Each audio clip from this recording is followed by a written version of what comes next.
called to become a member of the Catholic Church. Love the Catholic Church. It's just the best place to be. From the studios of EWTN, this is Open Line. In North America, call toll-free 1-800-585-9396. That's 1-800-585-9396. Outside North America, call 1-205-271-2985. You can also send an email to openline@ewtn.com. It's so good that you are joining us here on this very much live and a live webcast and simulcast and live show of Open Line Tuesday with Barbara McGuigan. And we're going to be talking about all topics pro-life. That's why this is a live and a live show. All the topics pro-life from womb to tomb with our very own and special Barbara McGuigan here on Open Line. We are opening up our lines. Our brave call screener, Matt Gabinski, is ready to take your questions and set you up so that you can talk to Barbara McGuigan. The number is 1-800-585-9396 here on Open Line Tuesday.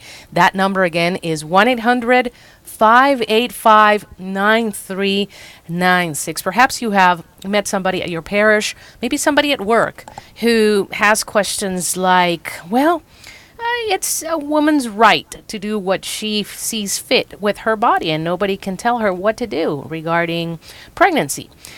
How do you answer that lovingly? You have your very own expert here, Barbara McGuigan, to answer those and any other questions that are related to pro-life topics from womb to tomb. You can always catch us on our live YouTube web stream, which Mr. Jeff Burson, nice person as we call him, manages. And you can go on youtube.com and type in the search bar EWTN channel, and you can join us on our YouTube web stream. And you can also chat with the rest of the YouTube community, which is a wonderful thing to do, Barbara. And, you know, our listeners can also type in a question for you via the YouTube chat. So we are all here and connected. Barbara, it's so good to welcome you to another episode of EWTN Open Line Tuesday with you. An episode it is, right? I'm happy to be with you, Elena. I always get a kick out of you. Oh, well, thank you very much. We do have a lot of fun here. I normally produce. Today I'm also, in addition to producing, I'm also moderating because Jack Williams, who is our moderator, is on the road today. So we pray for his safe travels, but don't let that deter you from calling 1-800-585-9396. And Barbara, our listeners are also emailing you. And by the way, if you want to email Barbara with a question, the email is openline, all one word, openline@ewtn.com. That'll get your email into Barbara and to all of our Open Line hosts. Of course, Open Line airs at 3 p.m. Eastern every Monday, Tuesday, Wednesday, Thursday, Friday with a different host. And Tuesdays are Barbara's Day. So please put in the subject line, question for Barbara, question for pro-life, and we'll get them to Barbara. And that is what Charm did. Charm is emailing you from the beautiful Show Me State of Missouri. And she says, "Hi, Barbara. I'm an avid listener of your program on EWTN, and I think only you can answer this." Wow, what a praise. Charm says she is pro-life, and she has been a Catholic since birth. And she says, "I'm pregnant with my 5th one right now." Oh, congratulations, Charm. And she says her 5th one is due in summer, which is just a year after she had her 4th one. And she says she doesn't have any problems aside from the fact that all her kids are born from C-sections, and for all of them, she has been given blood transfusions. So Charm says, "The doctor told me with my first one that the maximum he could allow is 5 C-sections. Only now that I'm on it, he's never mentioned that limit again. I don't want to remind him," says Charm, "knowing that having a tubal ligation is a sin, since our faith is leaving it all to him. But now with this pregnancy, I'm really scared. I've never had anxiety this high before, like I'm having right now with my 5th baby and going through surgery again." So here's her question, Barbara. She says, "Is being scared now a clue from God that this is it? I mean, something happened with my 4th one, like I almost died because of lots of adhesions. So it took them forever to finish it. Please, Barbara, I need your advice. Thank you so much, and God bless. The more power to you and to all at EWTN." Oh, you know what? She is so dear. Charm, I couldn't be more proud and more edified by you, really. Truly. My third daughter is a healthy young woman like you, and I remember all of us feeling a bit emotional when she was giving birth by having her fourth C-section. For some reason, her blood pressure rises to dangerous heights, and they have to get the little guys out ASAP. She and her wonderful husband have 4 beautiful boys. Their oldest is 9, and the youngest is 3. And I don't know if you are familiar with Scott Hahn, Professor Scott Hahn. His wife, Kimberly, had 7 C-sections, so it's not as rare as it used to be these days, sometimes possibly too often. But anyway, that's another issue. Now, God certainly knows what you go through with transfusions and all, and he gave you these 5 precious souls to raise up for him, which is certainly what you intend to do. Because we are human, we get anxious and sometimes have an underlying sadness because we forget things. We forget who God is and how much he loves us. We worry because we forget. So, I understand what you're going through. I get it. I really do. But we seem to think of all the what ifs that would possibly happen. Instead of clinging to the king one moment at a time, we try to visualize all that might happen so we can be in control pretty much of all future happenings. Suddenly, our future gets bleak. And suddenly we anticipate nothing but problems and dread. Now that's okay because we're only human. It's okay when we do this. However, we have to nip that stinking thinking in the bud. Then we must focus on this. The same God who created the moon, the sun, and the stars created you, Charm, and he wants to be one with you. He's not going to force this, but he longs for this. The same God who created the mighty oceans and the majestic mountains created you, and he also formed you and your marvelous baby in your womb, and he wants to help you in every way. He happens to be a miracle worker, and you feel like you need one now, and rightfully so. And you need to gain victory over your fear.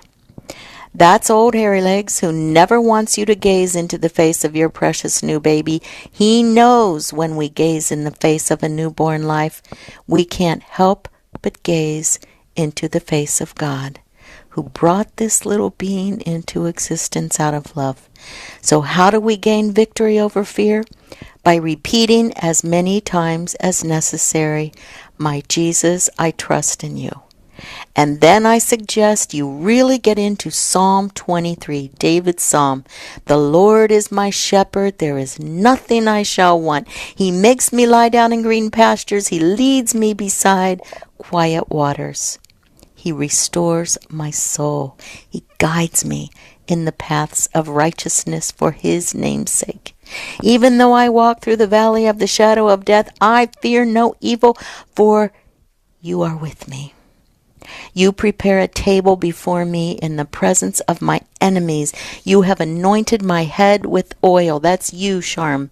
"My cup overflows. Surely goodness and kindness will follow me all the days of my life, and I will dwell in the house of the Lord forever." Now, I'm surely not the one to answer the question, is this your last child? After you have this precious baby, the Holy Spirit will guide you and your husband as to how to proceed from there. You will know the answer to your question.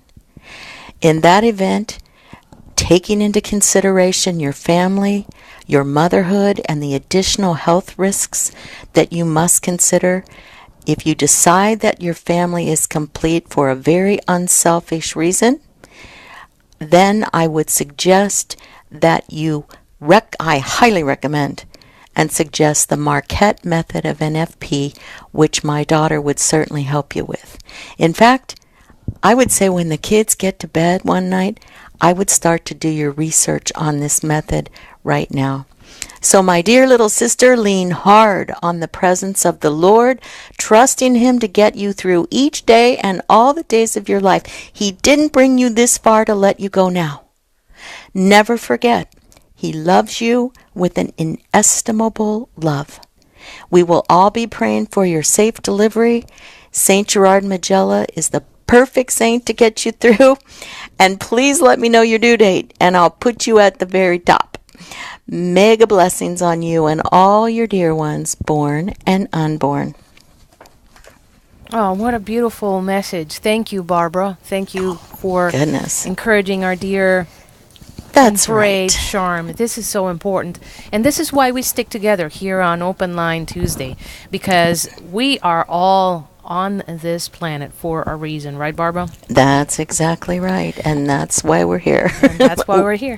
And we're here to answer your questions about all topics, pro-life, womb to tomb with Barbara McGuigan. In a moment, we'll continue doing that. Susan is holding on the line. Maria is also holding. We'll be right back with you. 1-800-585-9396 here on EWTN. EWTN News Nightly with Lauren Ashburn. I've been a journalist in Washington for 25 years. I've covered car chases, 9/11, hurricanes. At this point in my career is my time to make a difference. EWTN News Nightly takes our Christian Catholic values and shines a light on what the government is or isn't doing and attempts to spur them to action. EWTN News Nightly with Lauren Ashburn. Weekdays at 9 p.m. Eastern on EWTN Radio. Missing Catholic radio in your area? Heed God's call to get involved and start a Catholic radio station. Contact Jack Williams, 205-795-5756, or email jwilliams@ewtn.com.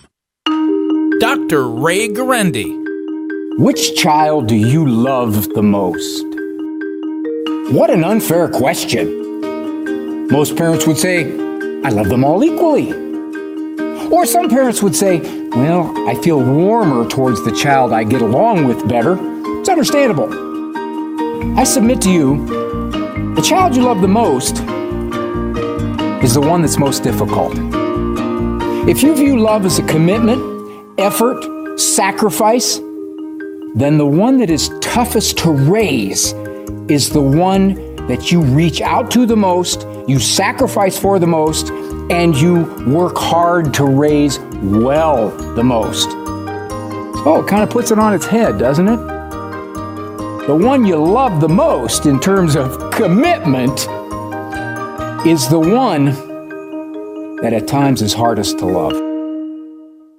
This is Bishop John Brungart of the Diocese of Dodge City. This is Colin Donovan, Vice President for Theology. This is Father Larry Richards, host of Open Line Thursday. Thanks for listening to EWTN Global Catholic Radio Network. This is Open Line on the EWTN Global Catholic Radio Network. If you have a question or comment, call 1-800-585-9396. Outside North America, call 1-205-271-2985 or send an email to openline@ewtn.com. 14 minutes past the hour here on EWTN Open Line Tuesday with Barbara McGuigan. We are talking about all questions related to all pro-life topics from womb to tomb. We have Susan on the line, Maria, Sandra, and your question. The number to call, 1-800-585-9396. And Barbara, you know, we also have a very vibrant YouTube community. I want to thank all of you tuning in through YouTube today to our web stream. The way to do that, if you're just now joining us, it's very simple. On your computer, go to youtube.com and then in the search bar type EWTN channel and it'll take you to our live web stream right now. You can type in your question, you can participate, you can get to meet other great people on the YouTube community. And by the way, I want to thank David, who is posting a prayer intention on YouTube for you, Barbara. And David says, please pray for the failure of the state of Delaware's Senate Bill SB 5, a late term abortion law that is being voted on today. Ooh. So they're trying to ban late-term abortion, I believe, right? Oh, my goodness, yes. Oh, there's so much going on because the forces of evil have not gone to bed. They have, honestly, I want to refer everyone to Bishop Connolly's brand new article, I guess you would say. I found it on courageouspriest.com. An irrational ideology of abortion. I mean, you would think in these days, a late-term abortion, after all we know about Planned Parenthood and all the harvesting and selling aborted baby body parts, I mean, you would think that that would be a steal. They could pass that in an instant. And yet, a lot of those things are not passing. So we'll take the calls, but we'll talk about this Bishop Connolly's piece here. It's really good. Well, we thank you, Barbara, for keeping us updated about everything that is going on.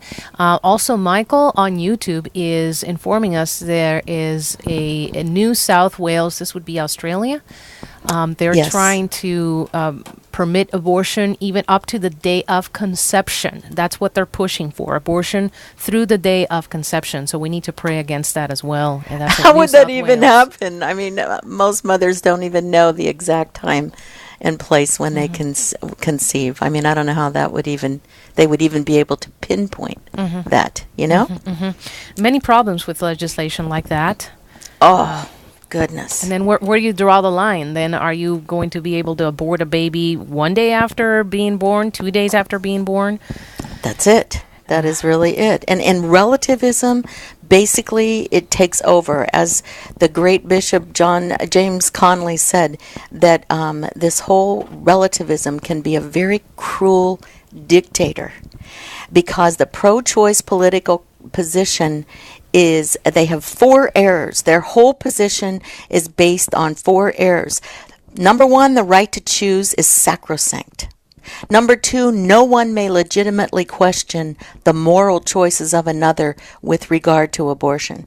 Number 3, that overwhelming and indisputable scientific evidence regarding the beginning of unique human life through conception has no place in the political conversation about abortion. They won't even entertain fetal development talk.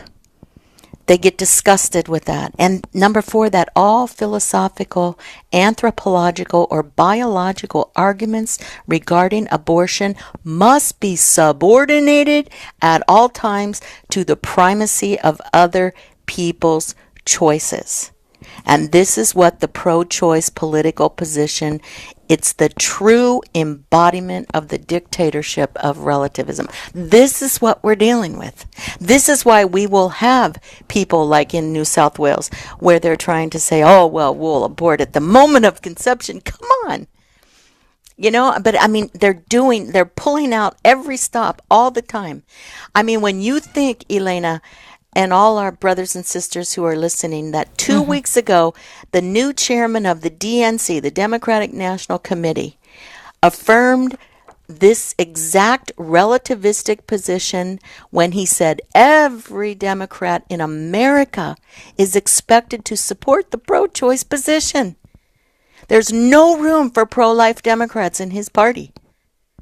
I mean, this is phenomenal. This is a phenomenal statement. They must have, and this is because the dictatorship of relativism, what does it expect? Absolute conformity. And they're willing to jettison anyone who dares to disagree with the party on this issue. You know, I heard once that men who are not governed by God will be governed by tyrants. So, anyway, let's get to some callers because that is quite a thought, Barbara. We go to Susan in Ypsilanti, Michigan, and Susan is listening to the EWTN radio network through the Ave Maria radio network, a great partnership with EWTN. Susan, thank you so much for holding. You're live with Barbara McGuigan. Hi, Susan. Hi, Barbara. Thank you for taking my call. Sure. A few weeks ago, I heard on Catholic radio, and I just wanted to confirm if this is indeed true or not, but evidently in the African American community, individuals can more likely or prefer possibly to choose abortion over adoption by someone else. the reason this is of significant concern or interest to me is that my family are foster parents. I see. So. And that's a beautiful thing, too, to be a foster parent. I personally have never heard that is strictly among the African American community, to be honest with you. But I've heard it more than a few times from all different nationalities, you could say, that they would rather abort than give up their child and for adoption. And it just is a lack of understanding. They just don't understand. Usually from the ones that the young mothers that I've heard it from, they just believe that that's almost like, they don't even see death as rejecting their child, but they see adoption as rejecting their child. So we have a lot of confused thinking out there. A lot, and we know that. I mean, I'm not telling you something you don't know, right, Susan? I mean, right. The confusion is unbelievable. I'm thinking on this point, there is a brand new book written by a born-again Christian, Willie Parker, and it's entitled Life's Work, A Moral Argument for Choice. Okay? He wants this to be a manifesto on the morality and even godliness of abortion. And if you read all of his excuses, the errors are so great. Radical errors, not radical virtue, because he's saying it's the deepest level of love that you can have for another person, that you can have compassion for their suffering and you can act to relieve it. And that, simply put, is why he provides abortion care. He's an abortionist. So you see, he's pulling out all the stops to assuage his conscience. This is what happens. But people buy this hook, line, and sinker when you're not taught the truth from the get-go and how to reason and think logically. So we're up against it. We are really up against it, and I'm so grateful to God for every one of you who calls in, and because you want so much to be the best pro-lifer with the best explanations and arguments, and it just edifies me. It really does. So, Susan, thank you so much. I can honestly say I've never heard this was exclusive to the African American community, though. Along that note, when you have heard rumblings about it, whether regardless of what nationality or, is it tend to be more from the female or the male, or is that not ever part of the discussion? Well, usually those whom I'm speaking with are mothers. They're females. So I can't really say that I've come across men who will say they would rather have their baby aborted than adopted. Very often the men that I have been placed by God in their path, they usually are fighting for their child rather than for killing their child. Yeah. This is my experience anyway. Okay. Well, I might talk, contact the host. I remember the host, but I don't remember the guest. As far as clarifying this, because I certainly don't want to take it on as truth if it's not. So. Right. Okay. Thank you. All righty. God bless you. Thank you very much, Susan. And for those of you taking notes on Barbara's recommendation, that book she recommended was Life's Work, A Moral Argument for Choice by Dr. Willie Parker. So thank you very much for that. Yeah. And we go to Maria, who is in Santa Barbara, California, listening through EWTN.com. Maria, your question for Barbara McGuigan. Go right ahead. Hi, Maria. Hi, yes. Hi, thank you so much for taking my call. Sure. My question is regarding to, I am so kind of out of my comfort zone on this. Is this about the vaccination for the young girls, the HPV vaccination? My daughter is about to go to college, and I recently had to take her to get some boosters for some vaccinations that are recommended for her to go to college. Now, her doctor or nurse practitioner, she has, I've recommended this before, and I kind of pushed it away. But I know it's my fault for not have done the correct research for, the booster of that, the HPV vaccination against, supposedly the one that protects it against the cervical cancer. And I remember hearing your show before and the side effects for that. Now, at one point I remember that one of the side effects is because they are getting that vaccination, they would recommend it when they're so young. Now, my daughter's going to be 18 as soon as she graduates, and she's going to go to college. And she brought a good point that it kind of made me hesitate and really question, this is what I really want to do my research before I do this. And the reason why is this.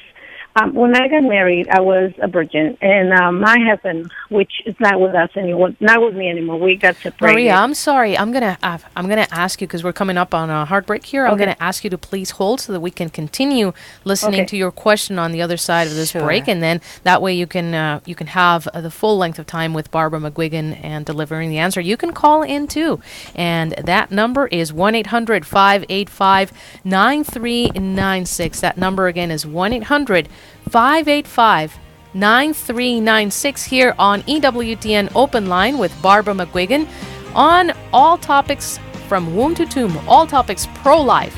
You can also chime in on our YouTube chat, youtube.com, and then type in EWTN channel. We look forward to having you here. When we return, we'll take Sandra's and Tony's questions. Stay tuned. Jerry Usher. I'm really a revert. There are a lot of converts on Catholic radio, a lot of reverts, those who have come back to the faith. Well, I would describe myself as a revert, and ever since I came back to a practice of my faith, I started praying the rosary, going to even daily Mass, God has led me on an amazing journey and used me in a lot of incredible ways that I never dreamed would have been possible. Take Two with Jerry and Debbie, Monday through Saturday, noon Eastern on EWTN Radio.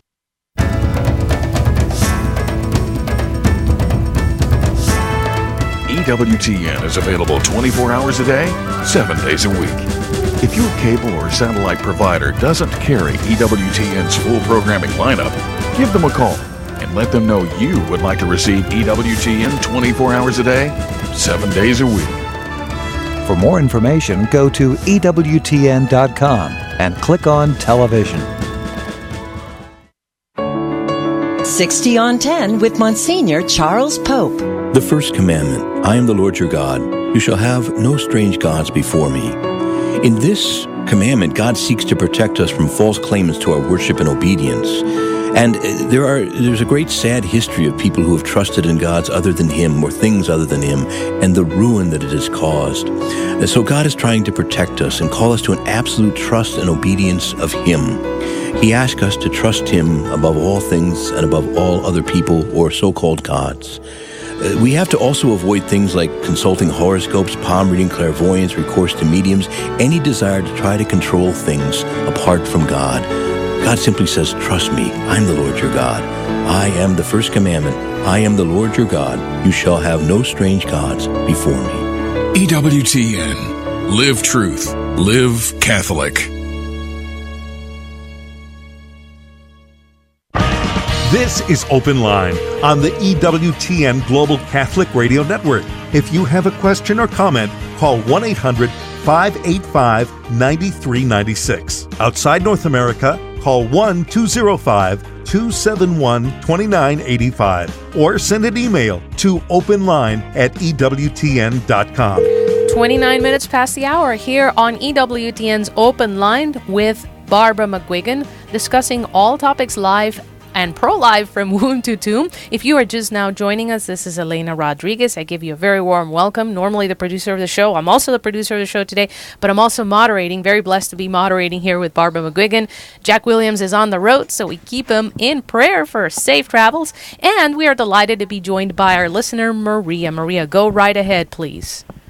Yes, as I was asking, I have questions and just regarding the HPV vaccination against cervical cancer for young girls. And the reason why is because as I was telling is that I have my own experience, and my nurse practitioner or the doctor brought her own experience. She said that she had done research and none of the side effects that they were published were true, and they were proving to be wrong. And my own experience, I was a virgin when I got married. And my husband, he had maybe, I don't know how many partners, maybe not so many, I guess, but at one point he did have some kind of virus, and I did contract it. And even though it's not active, and I've been, taking care of myself, it happened to me. And even though I, take care of myself, it did happen. Now, like she brought it up to me, and then basically, knowing my own experience, she said, she doesn't have to be active, but at one point, and if she doesn't have this vaccine, she cannot be protected against this virus. So I was wondering if the concern about this virus, from the Catholic point of view, is it just a side effect, or is it just like moral? Because she's already going to be 18, and I know my daughter. I mean, she's raised Catholic, and I know my daughter. She's a really good daughter, But you've raised her, Maria. Let me jump in here for a second so I don't forget. You raised her to be pure in mind, heart, and body, did you not? Mm-hmm. Okay, so that would be the first good step that any parent would do. They would want to raise their children to be pure in mind, heart, and body. And sometimes they say, well, I'm pure in my body, but not in my mind or not in my heart, because they look at pornography and things like that. Okay, you have to be pure in all three. So it's an important message. The chastity message is so important to give your children, especially. That's a duty that a mother and father must do. Here's the thing. I would send you to Children of God for Life, COG, and then spell out FOR for LIFE.org. COG4life.org. And Debbie Vintage is an expert on, and a good friend of mine, on vaccines, an expert on vaccines. And just search her website for the HPV vaccine. And the thing is, there are horrific stories of young women who were completely altered after receiving this vaccine. Not all women, but some. It's a risk. It's a risk. And they're starting to want to push this HPV vaccine on, I think they're as young as 10 or 11 sometimes. And so you need to consider where you get your information from as well. So I think that once you look this up, you will see. I wish I had all the facts in front of my face at this moment, but since we're moving, lots of things are packed. Didn't intentionally intend to pack that, but I had helpers. So I can't give you all the statistics, but they have actually had deaths of young little gals from the HPV vaccine. Now, Big Pharma would say, well, hey, how can you blame it on the vaccine? And, they get into this sort of idea. And it's unfortunate because it becomes, every year they see more of this, the more the vaccine is administered. So look that up, childrenofgodforlife.org. Okay, Maria, and God bless you for calling into the show.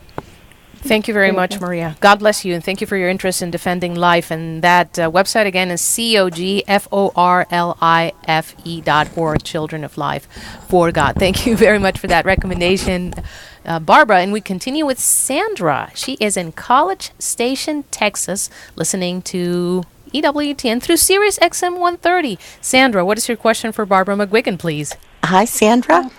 Hello. I need a good argument. I am definitely pro-life, and some of my friends are pro-choice. And when we get into this conversation, and I say, well, the purpose of man and woman coming together is to procreate, and everybody kind of agrees with that. And then I say, but a pill or any kind of contraceptive sabotages the egg from the sperm connecting. And they say that that's exactly what natural family planning does too. Oh, goodness. No, that is definitely not true, Sandra. You see, there's a big difference between using some sort of drug whatever it is, to prevent life, to make yourself sterile so that you will not conceive a life. A big difference between that and between abstaining during your fertile period. I mean, anyone would be able to see that that is not apples and apples. But here's the thing. I usually use this analogy, and for those listeners who have heard this before, just humor me for a minute. There are two couples, who want to purchase a home. Okay? One couple says, oh my goodness, we are going to have to save up probably 4, 5, 6 years before we can purchase a home. The other couple says, oh man, we're going to sell drugs. If we sell drugs, we can get this house within a year. Now, they both have the same goal. They both want a home. But their means to this goal is completely different. One is a licit means to save up, and the other one is an illicit means to sell drugs. You see the difference? And this is what we have to look at. You see, NFP is very beautiful because it not only teaches you self-control, but it gives you a chance to respond to a husband and wife to respond to each other without sexual activity. It spurs on conversation, and they talk about the honeymoon period, right? Then you're ready for the honeymoon period, and when the time is right. Now, here's the thing. You have to have a serious reason to use natural family planning. It has to be an unselfish reason.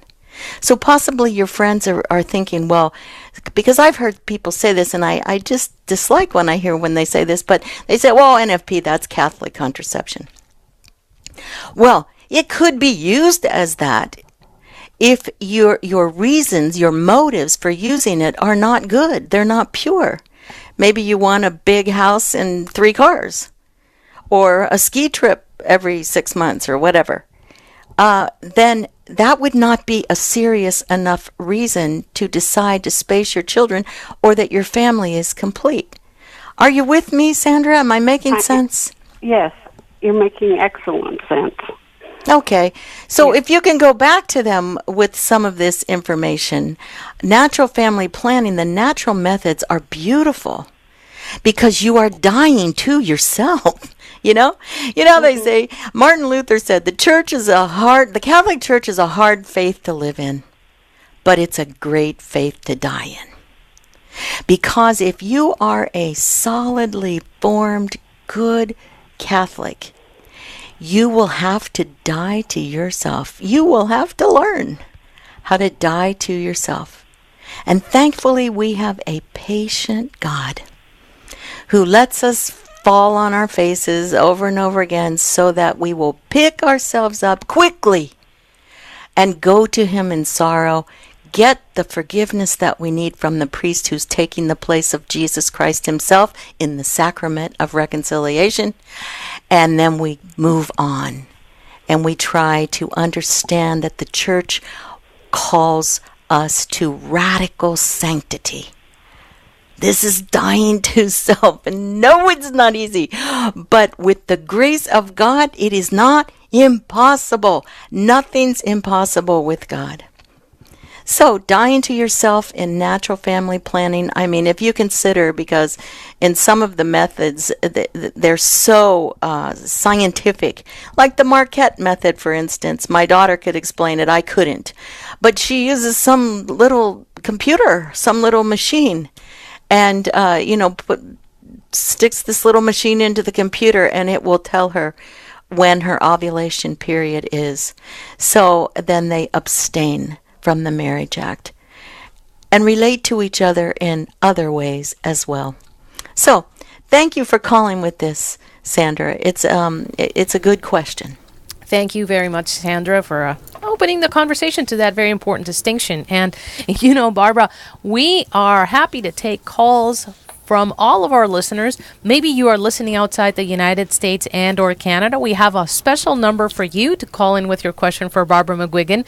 That would be country code 1, then 205-271-2985. Again, that international number is country code 1, then 205-271-2985. And, for all of our listeners within the U.S. and Canada, we still have a line open for you, and that number is 1-800. It's toll-free. You can't lose. 1-800-585-9396. That number again is 1-800-585-9396. And that is a very good thing to do. Barbara, I'm thinking, because we like to have fun here on Open Line, Sure we do. You know why Eve gave Adam an apple? I don't. Because EWTN is available on Apple TV. I bet you didn't know that, huh? I never heard that one. That's good. I just made it up, Barbara. Apple TV is a device that lets you tune in instantly to the EWTN stream into your TV, so you can put it right on your TV. And to get EWTN on your Apple TV, all you need is a high-speed internet connection. And then, of course, a TV set, a monitor, and the Apple TV player. You need that. And then you hook it all up. And you know what? You know how they say, EWTN is everywhere. Right? Isn't that the truth? That is the even truth. Apple TV. So I'm sure, please don't quote me on this. I'm sure that is not scriptural. I didn't have a doubt. Oh, thank you for not doubting me. That number again, if you do have doubts about pro-life topics, Barbara McGuigan is your lady, pro-life lady. 1-800-585-9396. That number again is 1-800-585-9396. Better call now. The lines are quickly filling up. We do have a YouTube request for you, Barbara. It's from SJ, and it's a request for your opinion. So SJ says, Barbara, please comment on this. How the call to chastity for some people is the call to exercise their fertility rather than avoiding pregnancy. He says his wife and himself are happily expecting their 7th child this summer. Oh, that's beautiful. Congratulations. That is very beautiful. And so am I reading into this that the call to chastity within marriage, sometimes you will use natural family planning to know when you ovulate so that you can conceive. And that would be, is that, do you think, what he's meaning there? I'm not sure, but I'm sure he'll type in very quickly on the YouTube chat, which, by the way, you can follow this conversation by going to youtube.com and then typing in the search bar EWTN channel. But let's say it's within the context of marriage for discussion purposes. Of course. And that's just it. They talk about, teaching chastity to the kids, the teenagers, which I've done most of my life. But sometimes they want to teach them NFP as well. We've talked about this before, Elaine, on the show. They need to know it exists. They need to know NFP exists, that God has a plan for our fertility, but not to make them competent in natural family planning, because you wouldn't want to put them in an occasion of sin. So anyway, that's just another point with natural family planning, because it does work. And that's why Couple to Couple League always says at the end of every year, a couple needs to reevaluate. Do they still need to be using natural family planning? Do they still have a serious enough reason to be using natural family planning? It works. That's very interesting. And confirmation from SJ, he says, yes, it is within the context of marriage. So there you go. Clarification. Very good. Thank you, SJ. And everybody tuning in through the wonderful and vibrant YouTube community. We have Miguel, who is driving through Rhode Island. And Miguel, before you ask your question, you are wearing your seatbelt, sir, right? Yeah, I'm wearing my seatbelt and I'm on Bluetooth. Very good. Good job. Hi, Miguel. How can we help? Barbara, it's just the book that you mentioned, that pro-abortion book. I just wonder to myself how people who read it don't realize that they're reading the words of Satan himself. I mean, every word in a book like that has got to be a lie. Yes. Well, you see, the devil himself would try to inspire these people that call themselves Christian and yet they support abortion, he inspires them to come up with these very deceptive reasons as to why having an abortion is a good thing. It's radical error. It's not radical virtue. It's great error. So this is why we have to speak the truth. And this is why, as I mentioned earlier in the show about the new chairman of the Democratic National Committee, who said that every Democrat, like every American, should support a woman's right to make her own choices about her body and her health. He said that is not negotiable and should not change city by city or state by state. So you see, there again, the right to choose to him is sacrosanct. It's like a sacrament, in other words, except if you have the choice to support unborn children. Then that's a whole different thing. And apparently, what they had just recently in the legislature, where was this? In Nebraska, I think it was last week, the state's mainline budget bill was proposing to prioritize the recipients of federally provided Title X family planning funds. And what they wanted to do, this was a good thing, they wanted to direct money to facilities that offer comprehensive health care, like community health centers, like hospitals, like public health departments. And then this move would ensure that Nebraskans have access to facilities able to provide them comprehensive health services. Okay?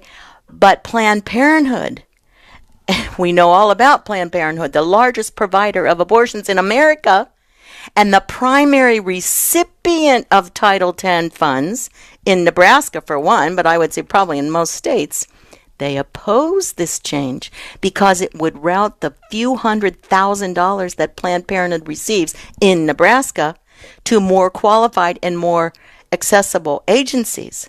But you see what happened? The dictator of relativism would not allow this. So immediately, Planned Parenthood and its allies, what did they do? Just what you're talking about. They attacked and they reframed a reasonable and common sense argument designed basically to help Nebraskans as a war on choice, that you are taking away a woman's right to choose. So the whole idea here is that we oppose the dictatorship of relativism by telling the truth. They don't want to hear that truth because then they're going to lose their money. So abortion harms women. Abortion kills children. Planned Parenthood is an abortion retailer masquerading as a community health provider. Come on, everybody. We know this. We know this for a fact. So, I mean, you get me on this and I go crazy because these are truths that need to be told. But this is something I learned just yesterday. Ivanka Trump met a few months ago. She organized a private meeting with Planned Parenthood President Cecile Richards. We know that, right? And until recently, they didn't expose the details of their discussion. Mm-hmm. But what they were trying to do, Ivanka was trying to do, God love her, was trying to get Planned Parenthood, this was her proposal, Planned Parenthood should split in two, she suggested, with a smaller arm to provide abortions, because remember they say that's only 3% of their business, and a larger arm devoted to women's health services. But guess what happened? Planned Parenthood absolutely was disgusted by this.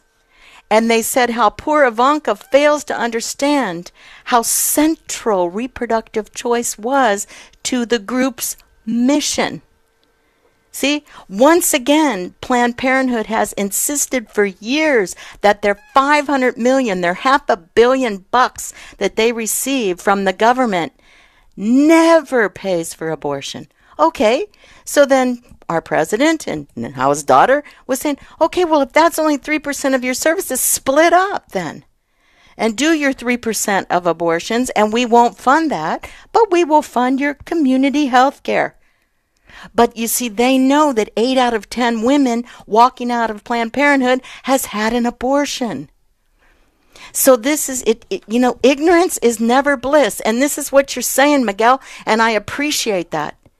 Because ignorance is not bliss, because we're not going to get it from most of the media, and I don't need to be telling you that.